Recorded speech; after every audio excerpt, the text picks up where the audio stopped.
of all, welcome everybody to the round table here. Again, I mentioned Judd is not in today, but we have some great content for you. And I'm going to do my best to be as energetic as Judd is, which, to be honest with you, it's probably not going to happen, but Judd is amazing when it comes to the energy, and it's tough to really beat that guy. The fact that that guy gets up at like 3 or 4 in the morning and goes to like 8 or 9, 10 at night, it's nuts. He's great. He's great. It's tough to live up to, that's for sure. We're always trying. But let's start with let's just start this off with some wins. So anybody that's got some wins, throw your hand up in the with the react button there, and we'll get to each one of you. We'll start with Nathan. Nathan, come on, brother. Share what you got. How you doing? Amazing. I have more of a question. So I'm kind of new to AK Dash, the contractor network and everything. I launched my website last week, and I got hit up today for a job that's really quite big, but it's 8 states over. So I was wondering like how to work the contractor network if I brought a customer, like looked up, people in that state. How does that all work? Passing the buck along. It's a great question. So you're basically asking if I wanted to include someone else in the project, or if I didn't have the ability to do that project, how would I link somebody in from our network? How would I work out details of maybe a finder's fee or some form of payment? Is that what you're talking about? Correct, sir. All right. Anybody with experience with something like that on today? Chad, you have experience passing off work and how to deal with that, or am I just, you're just asking for a question? Yeah, no, I have a win, but the best Okay. the best thing to do is find a performance partner that's in your area. This is out of state. Yeah, this is a few states over, so Yeah, it's across the country, to tell you the truth. Oh, I see. It's way out. Yeah, way out. There's no way I'd be able to do it for no. anybody on that has multiple state over passing off jobs, where let's say I'm sitting in Philadelphia, Pennsylvania, and I need somebody to do a job in, let's say, Washington State. Anybody worked like something like that, a deal that came together? Matt, you haven't, eh? Okay. Well, and I was also thinking, because I've never used the contractor network. Like I said, I'm completely new to it. So that's kind of what I was wondering, if I bring it to how to work it, kind of thing. Hey, Matthias. Yeah. So if you're now, I haven't seen the contractor network page, so I'm not as familiar with it as I probably should be. But if you go on there and find, is there somebody on the contractor network in that location that somebody's calling you about? Yeah, right. That's what I was going to do. Like, this literally landed in my lap 45 minutes ago. Yeah. So, I mean, the short answer is find out if there's somebody there that is on the round table, and reach out to them personally and say, hey, I've got this lead. I want to kick back on it. If you can work something out for me, and here's the information, and then you're done. But if you tell that customer, oh yeah, I can take care of this and do this, and then you drop the ball, then you've just got a goose egg on you. So it's not worth it to take that on and try to do it unless you're willing to travel. But then right, it just doesn't make sense. I've already responded to the person, and I said, like, you're where you are, and I'm all the way in Texas.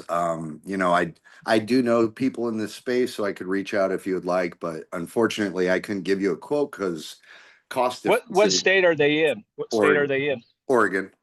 Oregon.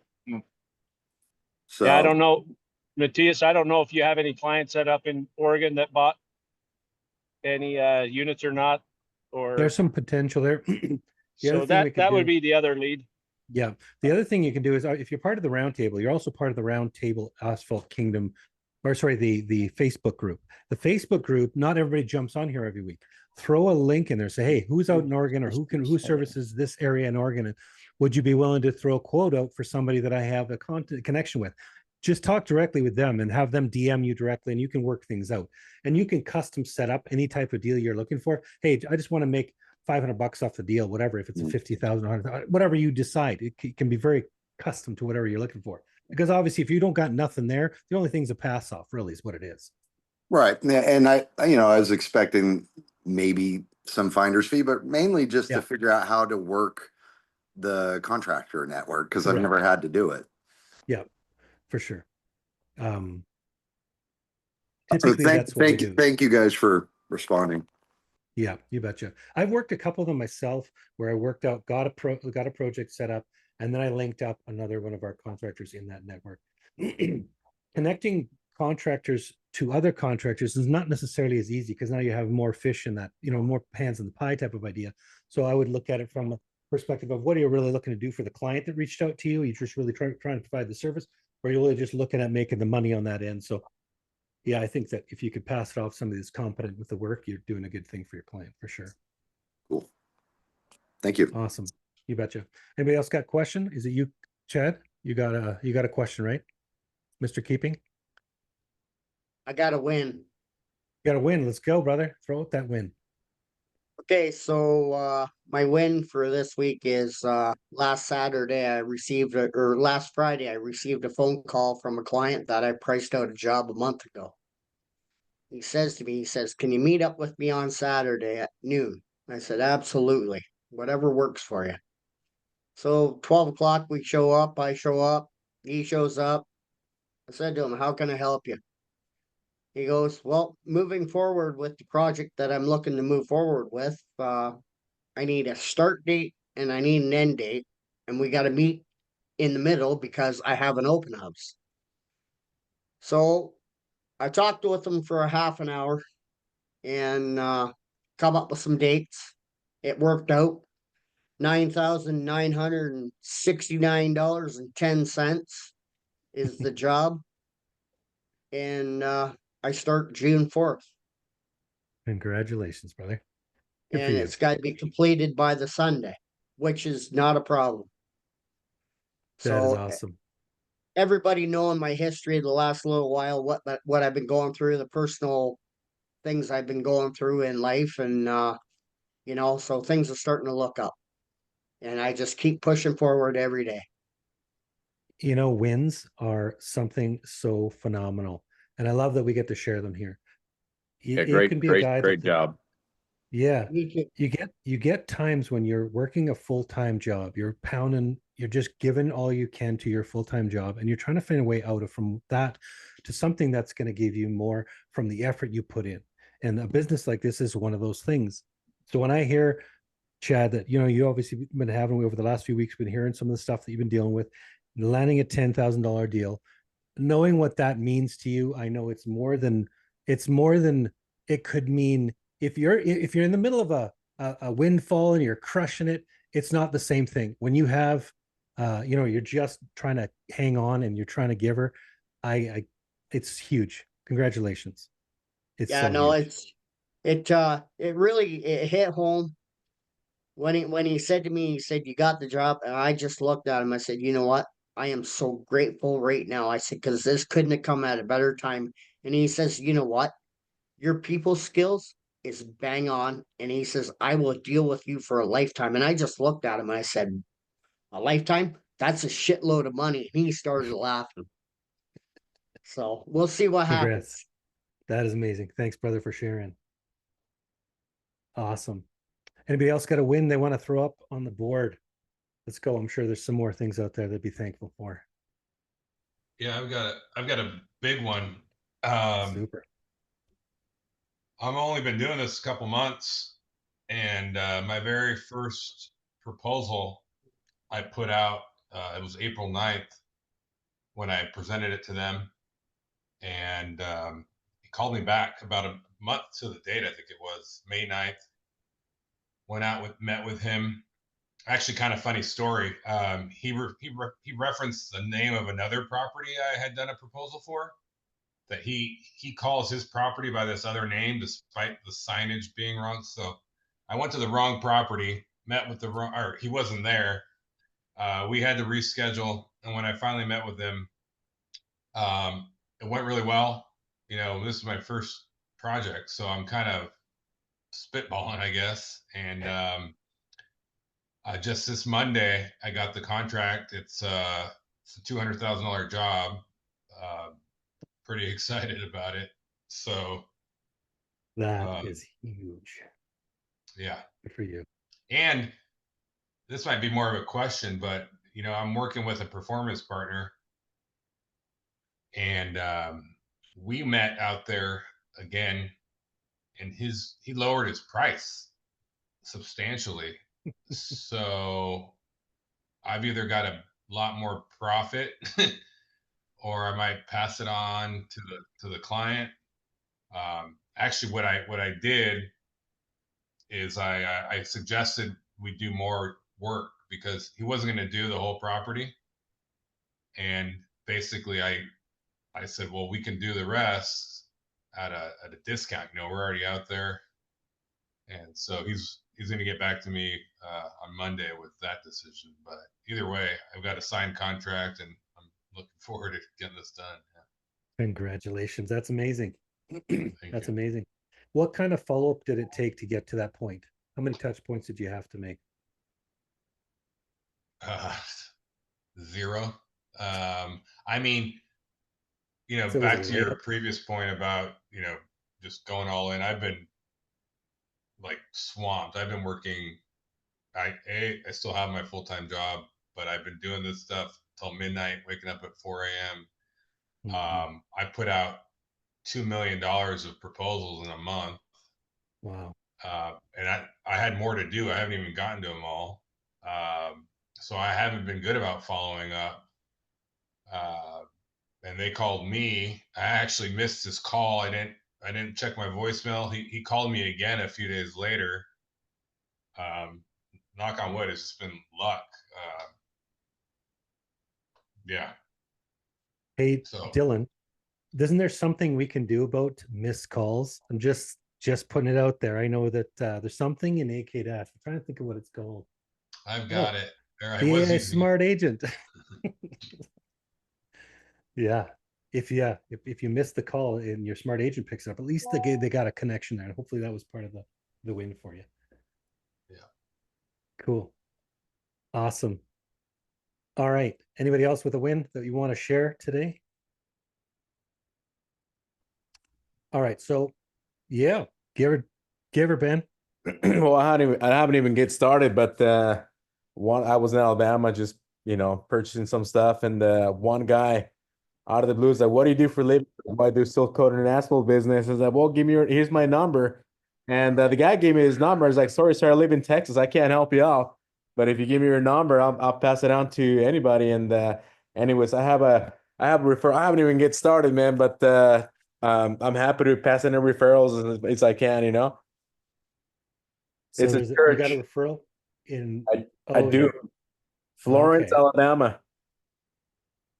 Awesome. Okay. Yes, sir. Anybody know anybody near Florence, Alabama? On the screen right now? I know that there's people we have in Alabama, so I would definitely post Ferguson. Yeah, it's Ferguson. Yeah. I would post that on the group chat on the Facebook site. I bet you right now you would get a ton of people looking to help you connect that person with someone. Absolutely. Awesome. Good deal. Welcome, by the way. I think I saw you last week, didn't I? Ben, you were here last week. Yes, I've been here for the past 3 weeks, sir. Yes, 3 weeks now? Awesome. Yes. Welcome back, brother. Thank you. Okay, cool. So we have a couple things. I'm going to open up for questions for, let's say, 10 minutes. And then Dylan Malone has some stuff you're going to share, correct, brother? Yep. Yes, sir. And it'll be worth the wait. So let's get into a couple questions. Anybody have some questions you want to throw out there so we can kind of close the loop for you? We got some coaches on here. We got some people that can answer questions for you. Right on, Brandon. Welcome, brother. What question do you have? Hey, how you doing? So here recently, you may know we just started out in this space and dealing with subcontractors. I don't know how you guys handle this, but how do you guys handle their terms and conditions wrapping into your proposal? Because Obviously, I've established my terms and conditions based on, our scope of services. But for example, like a concrete subcontractor, we're not going to do subconcrete currently. And they have a lot of different terms and conditions of a contract that I would have to sign from them to be my sub. How are you guys handling it to where your proposal essentially, I mean, you don't want to share their proposal with your customer because there's going to be a markup. And how are you guys protecting yourself with all those same terms and conditions that you're signing that the customer should be signing as well? Are you just incorporating their terms and conditions into a new set of terms and conditions that I would have, or how are you guys handling that? So we have in our vault, we'll call them performance partner contracts. So essentially, you're going to dictate, based on the fact that it's your gig, you're going to dictate what it is you want that performance partner to provide you with, which is whatever you're looking for, right? You're going to provide that term and conditions that they're going to need to follow. If they're not willing to, okay, we'll just on to the next guy, right? But I always look at it, each one of those performance partners you have a relationship with, you're going to want to discuss this with them to start with. You're going to want to say, hey, this is how I run my business. This is my terms and conditions. What do you find in here that you could think of that would be different? Work out those terms and conditions so that when you pass on anything from your performance partners, it's always going to be the same to your end customer. I wouldn't be, I mean, and there's got to be some special circumstances here and there, but when it really comes down to it, you're just going to follow your customers' requirements, but you're also going to have your own terms and conditions requirements for the contract. So I would be dictating that. And if they want to change anything, you can, or you might or might not. But Matt, do you have any fill in on that? Yeah, sorry. I don't know if you can see, but I've got my line striper going, so I'm moving the laser box, but I am listening. So your performance partner, I have on my contract, I'll just cut and paste their terms, their conditions on the end of my contract. Most of your residential homeowners and stuff, they usually won't even look at that. But when you're working on a property, like I'm at the Holiday Inn Express right now, and yeah, you want to make sure you have your terms and conditions geared so you're protected, because you do not want to have them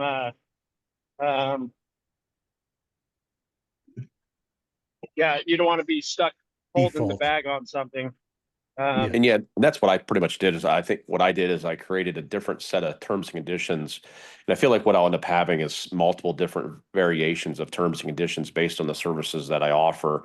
And you know, if we're offering asphalt services and concrete, and just slowly, modify the terms and conditions as I see other concrete. If I get other concrete subs that have different, terms that I agree with, and then just kind of modify them into my terms and conditions for that job based on the scope of services.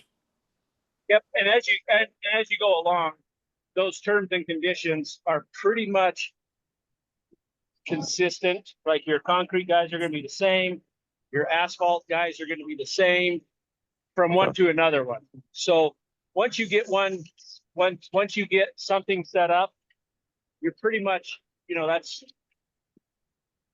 at first building your portfolio and building your contract network. You're going to have to modify at the beginning, but for instance, now mine is pretty generic enough. It protects me, but yet it covers in case I have to get another asphalt guy to come in and pay for me. Usually their terms and conditions are going to fall under what I already have. If that makes sense. Yeah, no. And a follow-up question I have to not only terms and conditions, but for deposits. How are you guys handling, from what I'm seeing, different subs have different deposit requirements.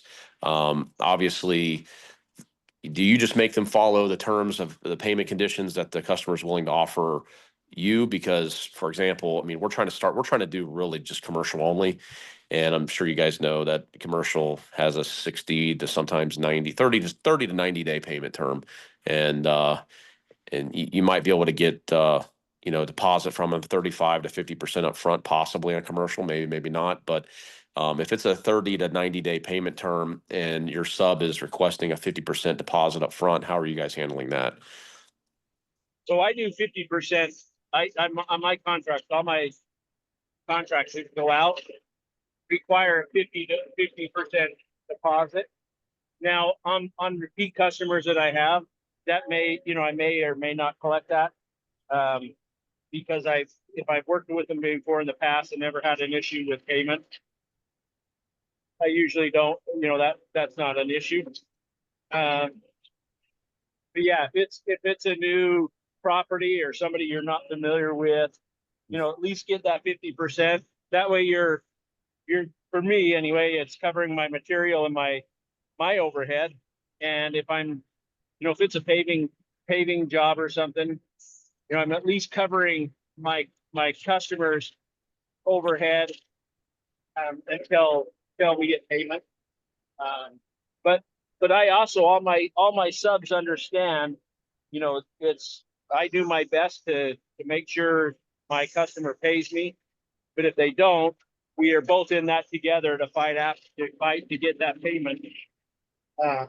So if you got a performance partner that says, hey, if you can't collect, I'm going to sue you. You want to make sure that you understand that going into that and Right. to be able to cover yourself. So Yeah, because that's kind of I wouldn't say that's the situation I'm in right now, but the first customer we dealt with, our performance partner had a 33% deposit required. So we required that for the entire job. So we could at least satisfy that and maybe cover some of our material cost. Learning the lesson I learned now, I probably would have done a 50%. But also the performance partner, and I haven't talked to him about it because it's first job, and I probably should have, but their portion is completely finished. My portion is still not finished due to weather. It's just been raining constantly. We haven't been able to finish two simple things with line striping and concrete. Essentially limiting us to being paid for the job in full, which still could take 30 days. Well, their clause was 30 days after completion of the job, which is now approaching 30 days for a $45,000 payment that I haven't even received the down payment or the deposit. So it just, I think, like you said, just having the communication up front about what to do and how they're going to act when the customer is taking forever is probably what we should have done from the beginning. So I appreciate that. yeah, and it's so just a little bit for some of your new guys, for some of you new people on here, collecting a deposit, in the industry there's a stigma, and if some other guys are on here, they probably would agree to this. There's a stigma of contractors of asphalt guys that come in, collect money up front without doing work. So you have to be verified, make sure you have, at least good literature. You've been around, you have some people that could vouch for you. Just be an honest professional. And then you never get pushback on, hey, I need 50% down for somebody to write you a check for that. If you're new at this, you may get pushback until you can get established. But yeah, always try to get 50%, because then you're covering your, if you do get something does go south, then you'll be able to at least make your payroll or whatever you have to do. But anyway, that's my 2 cents. Thanks, man. Yeah, I appreciate that. Thank you, Matt. Yep. All right, we got about 3 minutes left. I got 2 more people. Chad, you had another question, or was that just your hand from last time? I know, just towards Brandon. Rule of thumb for me is I've always taken a percentage of a down payment, and then upon job completion, I expect in Canada, this is Canada, Ontario, Canada, I expect to be paid in full when the job's completed. It's worked for me in the past. And I'm going into my 3rd season. I've never ever once had anyone bat an eye at it. Now, if I have a client that says to me, like, I need 30 days, I'll give them that. But their deposit has to be more than a 20% deposit. It's got to be like 50. So always make sure you protect yourself and your subcontractor. And, you should be fine. Yeah, and I think that, I think it's definitely been a lesson learned. Fortunately, we're just going to pay our subcontractor so that we don't have to ruin that relationship, because it was kind of our issue by not establishing us up front. And but yeah, moving on to the next job, it's been a valuable lesson learned for sure, to just kind of establish the stuff up front. So we got thrown into this first job before my company was even really up and running. So it was kind of the cart in front of the horse situation, but luckily we're gonna I just wanted to know how you guys handled it and what was kind of industry standard for some of these collection procedures. Awesome. Like you're the gentleman with the towing company, right? Yeah. Yeah, yeah. Yeah, Always protect yourself plus your contractor. Always like 50% when there's somebody else involved. Always 50%. That way you're covered. I know you're new coming into it. It's a lesson learned. And I learned the hard way myself. And it come down to it where I had a contractor involved. He did patchwork. Um, the client that I had at the time didn't want to pay for 30 days. He was stubborn, and it come to push, come to shove. And I just went, you know what? It's okay. So you pay 30 days. It was a lesson learned to me. So I just paid my contractor out of my pocket, and I just sat and waited for my money. And that's when I varied things differently for that reason. So I don't run into it again. Right. So always make sure you're protected plus your contractor. Brandon, did you have any more questions on that part? Are you pretty clear on it? Good to I'm go? good. I'm Sweet. Luke, I'm going to go quickly here because we have time constraints. Luke, what's your question, brother?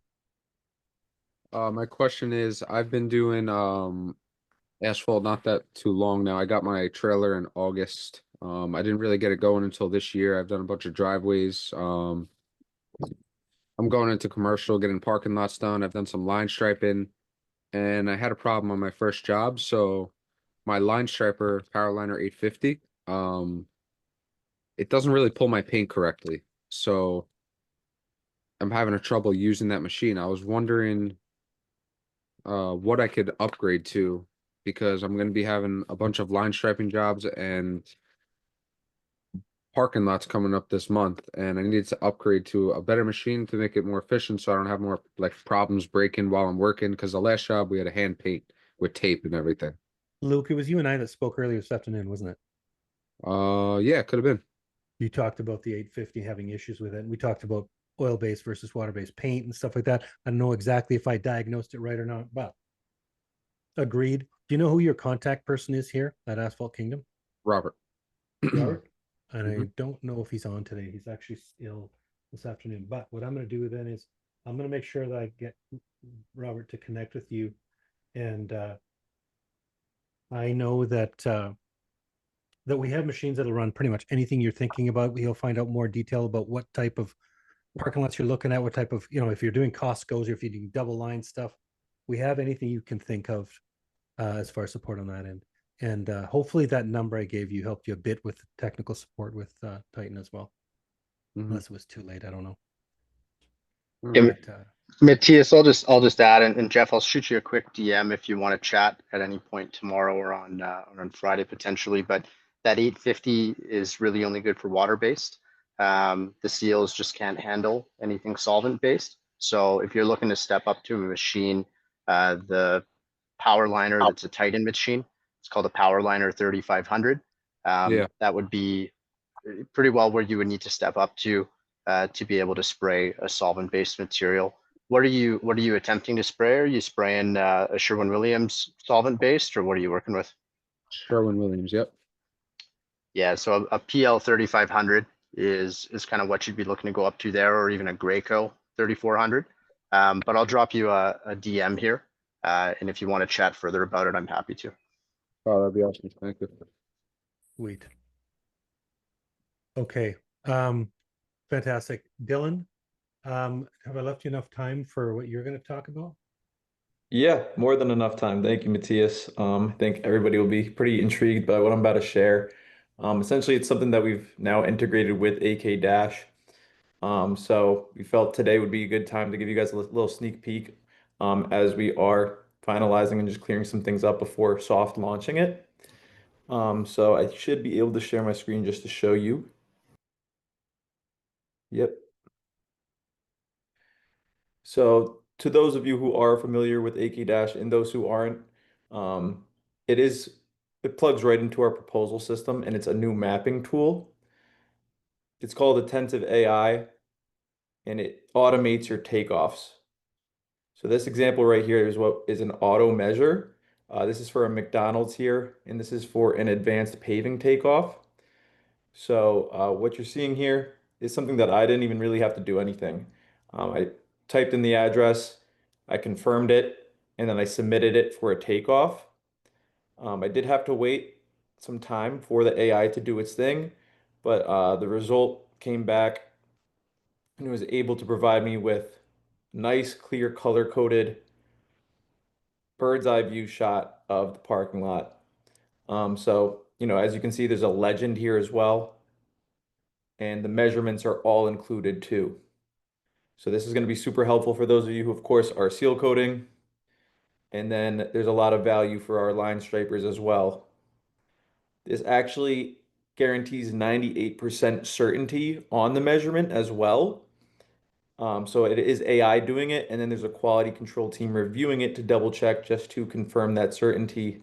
So this is really taking your takeoffs to the next level. And then this, of course, will be translated into your proposal to help you move that deal forward that way and look super professional. So this is the example of an advanced takeoff for the advanced paving.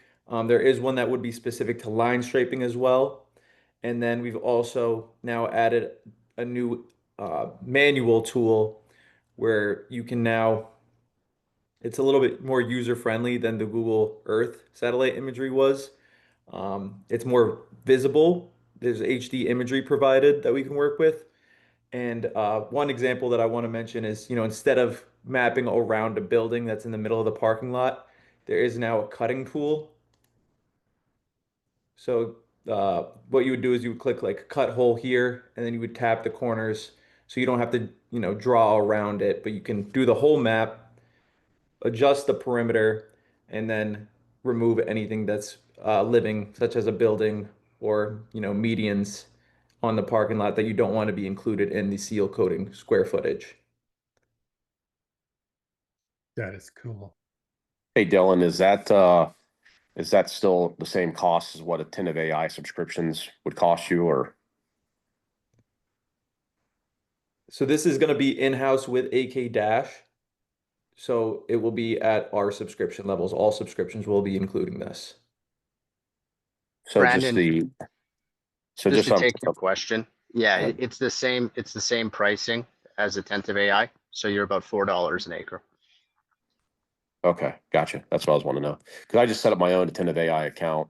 Obviously it's not integrated with what we use, but I picked it up from Skylar out of ProSeal. Yeah, it's an amazing software. So, but I don't think I ever talked to Skylar about the cost of it. And I did an advanced takeoff for a property that we're bidding for striping, and it was like $150. This was a 40-acre property. Gotcha. The trick to that too is to shrink the outline to the parking lot only.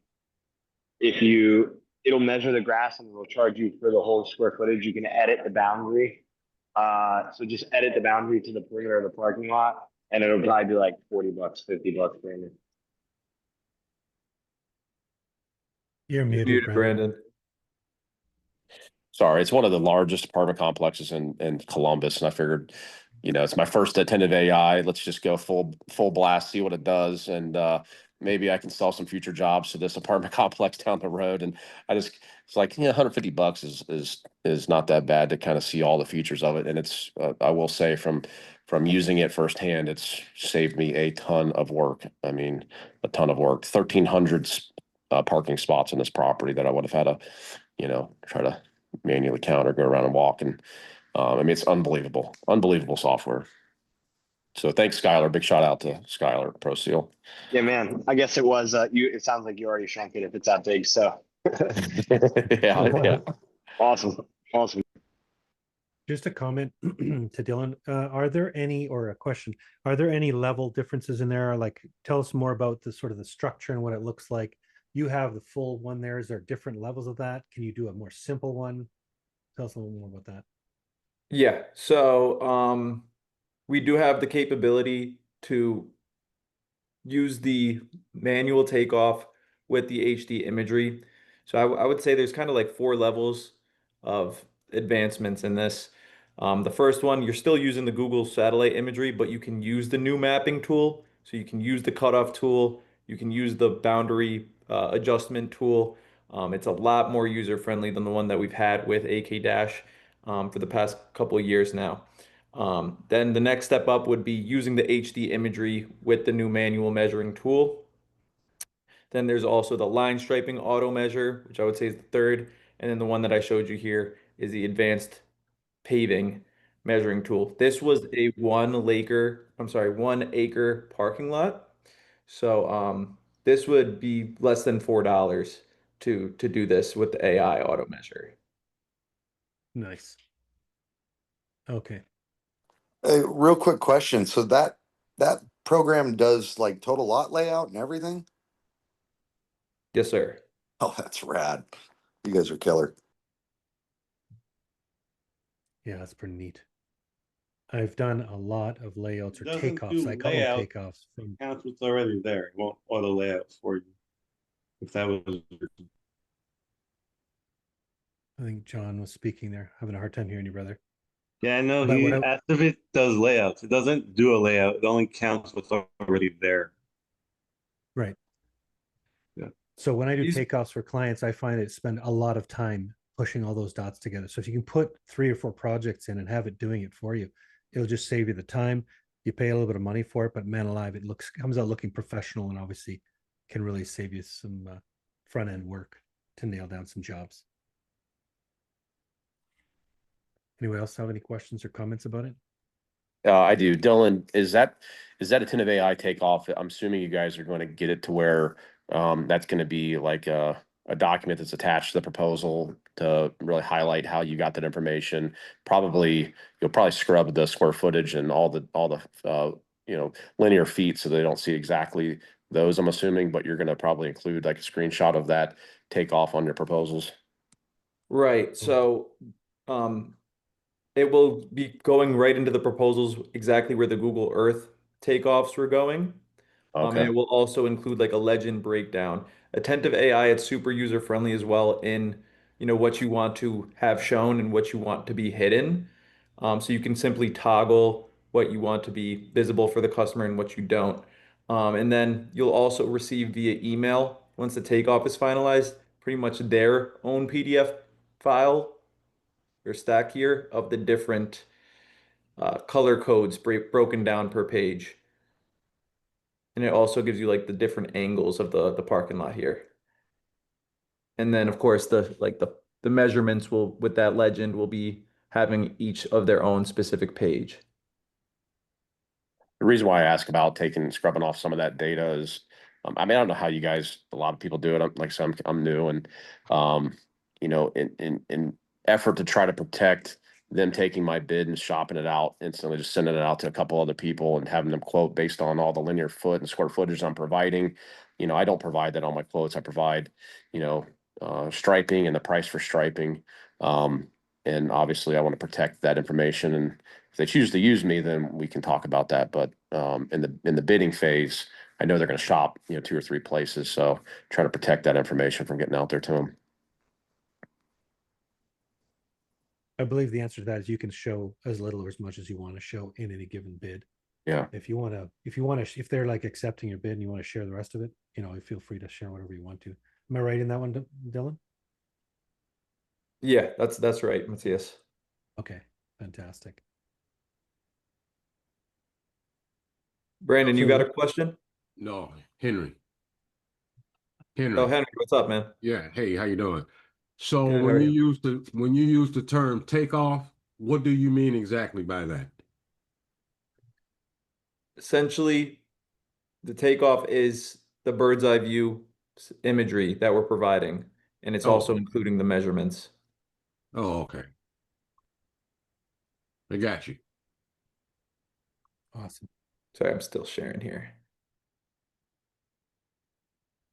What's up, Nate?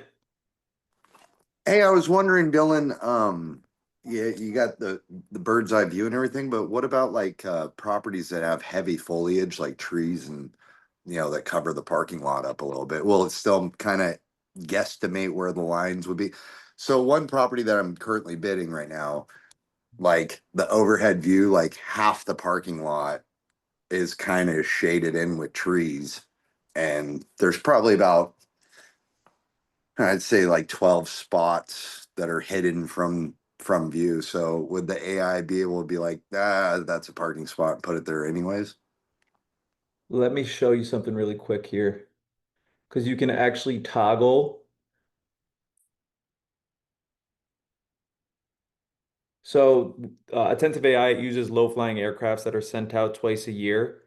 So you'll actually have reference to different photos that were taken over 6-month periods.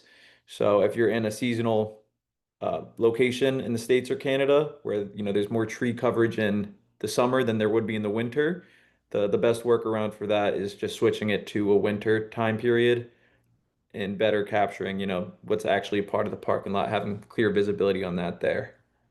I got you. So once the full, it has almost seasonal pictures of it. Right. Cool. Are you I'll gonna show show you us right one? here quick. Sweet.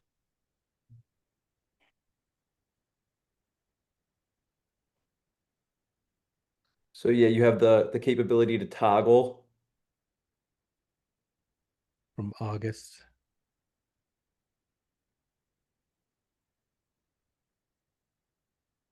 Here's a fall shot. So like September, you're gonna have more visibility than you would in July. Yeah.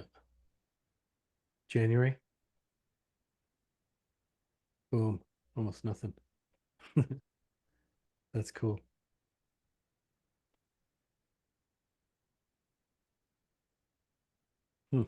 Interesting. That was a great question though, because when you're doing takeoffs on Google Maps or something like that, I typically find fighting through foliage is one of the hardest things to really capture parking lots with trees and stuff in there, mature trees and so on. So great question. I mean, even with Google Maps and stuff, I still go walk properties. So, it never hurts to hit the street. Yeah, for sure. Agreed. Any other questions about the attentive AI? There will be more to come on that. This was just a quick glance sneak peek, but I believe Judd will be going more into details in the weeks to come. Exclusive sneak peek, Malone. An exclusive sneak peek. That's right. So if you want exclusive access, I'll drop my link in the chat here. Get some time on the board with me and we could get you guys set up with that. Fantastic. Hey, Anything? there's a conference call with Attentive on June 5th with Judd and like the president of Attentive, Sean Prince, I think, or something like that. Sean Price. So if you go to the Attentive website, there'll be a pop-up and it'll show you there's a call you could join if you want to see Judd and Attentive do a launch. I think they're probably doing a launch together. Spot on, Mr. Corey. Yep.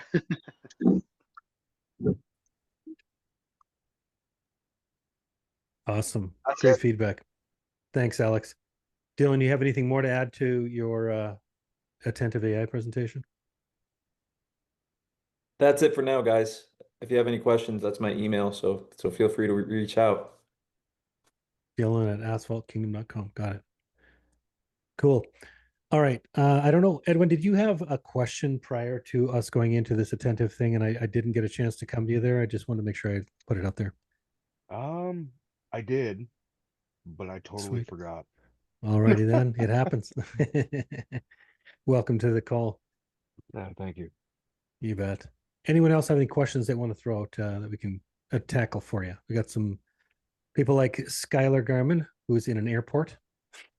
Are you transitioning I from gotta one plane to share it, another or Laura. what? You got to share. Sweet. Let's go. Yes. Yes. So I just want to let everybody know on the AK Roundtable, again, reach out about the partnership program that we have here at Asphalt Kingdom, because there's guys like myself that can fly out either individually to assist with a project or with a team to assist with a project. So I am in term of flying around 2 projects right now. We just spent the last couple days in North Carolina. I'll be flying out to Florida for a day, and then we have some other ones coming up here. So again, if you have a project that has complicated logistics that you might not be confident to tackle, that was an example of the project we just did. It was 300,000 square foot. There's about 70-ish businesses in this location. So 4 phases. This project would have took this contractor. He had allocated 4 weeks originally, and then he was like, maybe I can do it in like 2 or 3 weeks. We got the project done in 4 days. So again, $100,000+ project that was 2 to 3 weeks, at a down allocated time. He just opened up another 2 or 3 weeks of working time, right? So if he can take that model and replicate it, he just made another $300,000 on the back end of just capacity time, learning how to phase a project out, execute a project like that, and get it done. So again, if you have a project that you need, you don't even have the equipment, we can get equipment there and get the project done for you, and you can get paid to learn in this model. So just wanted to say that. That's an awesome point, Skylar. Thanks for sharing. One of the biggest things I find is that people don't shoot for big things. Like, it was funny. I was listening to a guy the other day, and he was like, "Oh, is it you miss 90% of the shots you don't take?" No, it's 100% of the shots you don't take. So if you don't take a shot, you're never going to be able to figure out if you can do a job or not. And if you get a job that you can't do, ask for somebody like Skylar, Alex Coring, Matt Phillips. You got people here that can help you with those type of projects. So don't be afraid to go after them. If you want to ask for help on how to, get them as well, you've always got people to help you with that too. So reach out. We're always available for that type of work. I think also, to be clear as well, right? Like, it was $130,000 project just to be able to share the capacity of like what's real in this world, right? $130,000 in 4 days, guys. Like, that is the actuality of what you can do in this world, in asphalt in itself. So again, sell the project, find the right people, make money together, everybody wins. Hit up Asphalt Kingdom, they'll make sure they link you with the right people to get it done. That's $130,000 in 40 hours. I'm assuming you guys did 10-hour days, but let's just guess.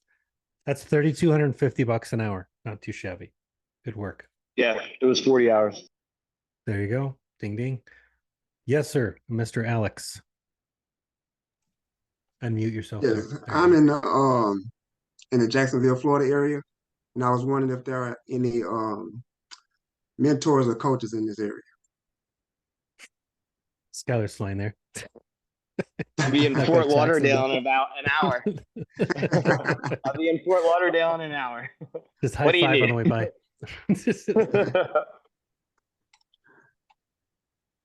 No, what I need is just someone that I can follow and learn the process of line striping and everything. I pretty much got the basis, but I just want to be able to watch somebody or shadow somebody or someone to teach me more about AK Dash, just some all that. So AK Dash is possible. easy. Dylan's your man for sure. All right. You got him right there. I know Dylan is in the your AK Orlando Dash. area. He happens to be, but Yes, you don't need to sir. be in. You don't need to be in a desk next to him to learn AK Dash. That's for sure. He's got ways of helping you with that. Yeah, but it's mostly about the line striping and getting clients and things like that.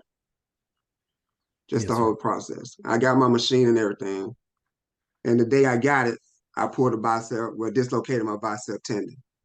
The same day I got it, so I haven't been able to do anything with it so far. But it's healing pretty well. Hopefully, I can go out and do some practice. Mr. McCann, do you have any suggestions? Yeah, Alex, I think there's a lot we can do. I mean, especially in the sales and marketing side, if that's something that you need some help with, it probably makes sense for us to have a quick chat.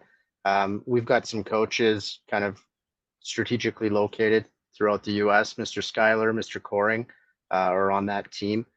So finding a coach to kind of connect with, whether it's them coming to you or you going to them, is definitely something that we can facilitate for you. Be great just to connect and figure out exactly what you're looking for. And then that way we can set you up with the right guy, right? So. Okay, that sounds good. But what I want to do is I want to do the line striping, the seal coating, the whole nine. But I want to start with the line striping first. I would say that I've roughly striped about 2,000 kilometers over the last 10 years. So I'll be able to give you a few tips and How many pointers here and miles there is as well. 1.6 miles is a kilometer. So probably around 1,600 miles. What? No. Yeah, no, you're right. Sorry. Yeah, you're right. 40,000 miles. Yeah. I didn't think you were a math guy, Matthias, but your math is right on that. It's a guess, dude. There's your link. If you want to touch base with Mr. McCann, I believe that is your link there, brother. Okay. So I just threw it in the chat there. So if you want to set up a time, you can just throw it up onto his calendar. But yeah, know that I know one of the things that I learned a lot early on in my life is that a coach will help you a lot. Things outside your peripherals, things outside of the things you understand or know, things you don't even know you don't know, start popping up that you just go, wow. So get a coach, get somebody that'll hold you. Number one, will hold you accountable, because I'm terrible with accountability without somebody just going, hey, did you complete that? Nope, I didn't. I'm getting on it. So it helps a lot when somebody's chasing you and putting the fire under your butt, but also giving you the information you need so you don't make the mistakes that a lot of guys do that will actually create failure. So sometimes you just make a big enough mistake where you can't come back from it. I don't know if anybody here has felt failure in the past, but I sure have. And I know that if you have a coach that helps you navigate some of the pitfalls, you're much less likely to create those errors, unless you're just not coachable. Then there are people like that too. So well, I'm definitely coachable. Fantastic. Good deal. Thanks for sharing that, Alex. Is that all you needed, brother, or did you have anything else to comment on? Yes, that's all. Thank you. Super.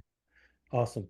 Anybody else? We got about 4 minutes here before the top of the hour. Anybody else got something to chip in, comment on, question? Yes, Mr. Keeping.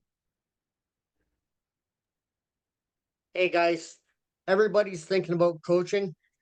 I'll tell you, 3 years ago when I started my business, I never thought about coaching. And then I got a coach and I paid what I paid.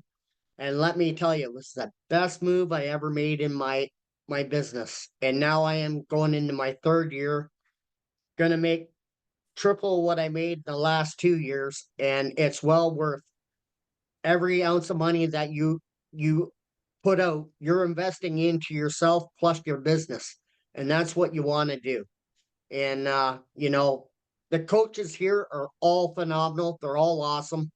You just got to get the right source.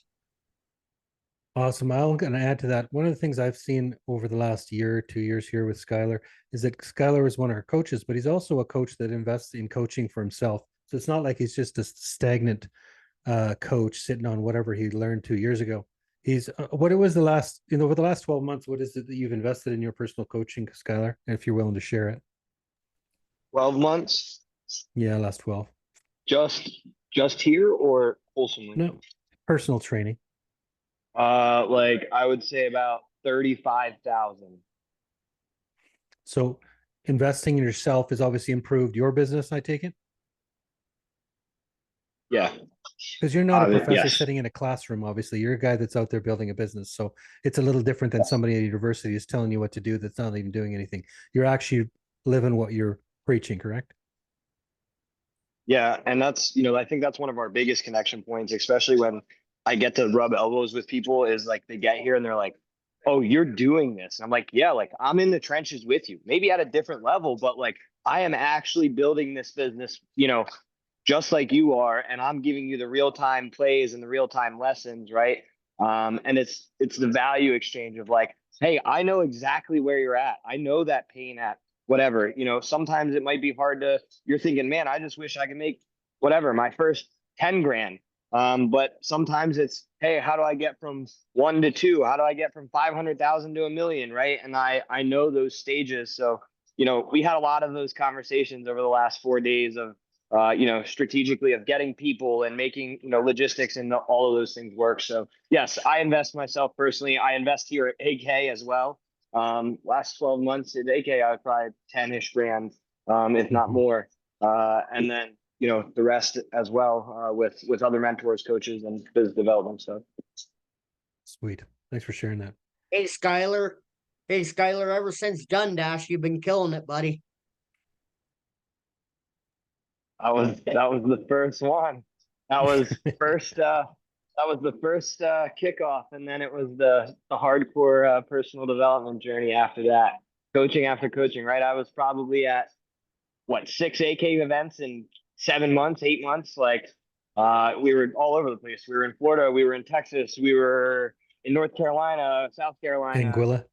You know, Anguilla at the end of the year. Yep. So that was all within a couple months. Now I seem to keep my interactions besides industry events more virtual nowadays. But you know, again, I'm still working behind the scenes with AK, you know, between Dylan, Judd, and the team there to keep things rolling and build systems and processes in my business to continue to grow and scale. And then again, along with all of the other stuff that I invest into. I am in masterminds. I do invest, you know, heavily in that side. So it's, if you guys ever want to see catalyst, somebody, if you guys ever want to see somebody killing it, look up Pro Seal on Instagram. He'll show you. Man, I appreciate you, Chad. All right. Anybody else with anything final to say? Or are we good for this week? I want to thank everyone here. First of all, I hope everybody got something out of this meeting. Hopefully got some nugget you can take home, practice, put it into your business, and scale up. I'll see you guys all here again next week. Judd will be away next week again, so it'll be me once again hosting. I will try and do my best to top what we've done over the last couple of weeks here. But I appreciate each one of you for the, first of all, the help, the participation, your questions, your answers, and we'll see you guys on the next roundtable, same time and same place next week. Thank you. Awesome. Thanks, everyone. Appreciate you all. Thanks, Matthias. Thank you, Thank you. Matthias. Absolutely. Appreciate you all. Thanks for everything.